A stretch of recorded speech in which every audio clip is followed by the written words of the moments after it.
Why, after the protests and the public outrage about the murder of George Floyd by Minneapolis police officer Derek Chauvin, did we not see comprehensive police reform?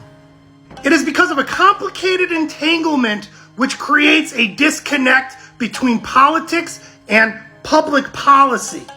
And I learned about this when I was called as a witness in the Code of Silence case. This is a letter from Kavanaugh Law Firm.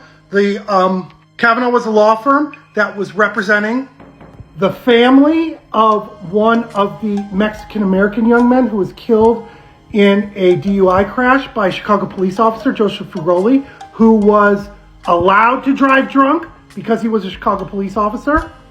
And keep in mind when I tell you those little bits, things like judges letting off police officers when they're arrested for driving drunk, this is one tiny node in the Code of Silence.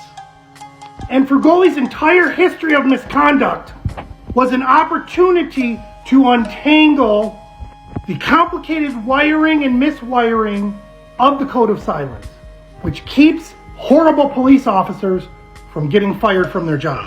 And part of Frugoli's history was his history of torturing Black and Latino men. But they really only had a record of the Black men he tortured.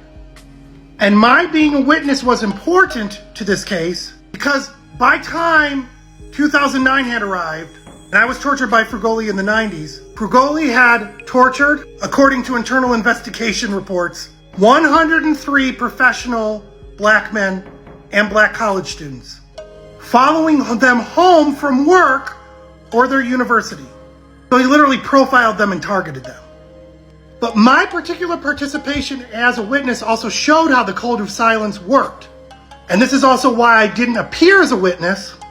And that is because I was intimidated, I was threatened by individuals pretending to be Chicago police officers, threatening me while I'm dating a female cop. And basically knew who it was doing it. My racist adoptive family. The racism I experienced with my adopted family in Chicago, not Michigan, was not revealed until my adopted mother was a viral Karen called Police Station Polly in 2020. But in the internal investigation into Frugoli's torture of me, my adopted mother also lied about me going to the University of Wisconsin, basically helping to protect Frugoli. Why did she do that? Because according to my adopted father, he was told by the Chicago mayor's office, if I filed an internal investigation myself, he would lose his job with the state of Illinois and state pension. So the internal investigation from whence this photo originates is completely falsified. More in part 4.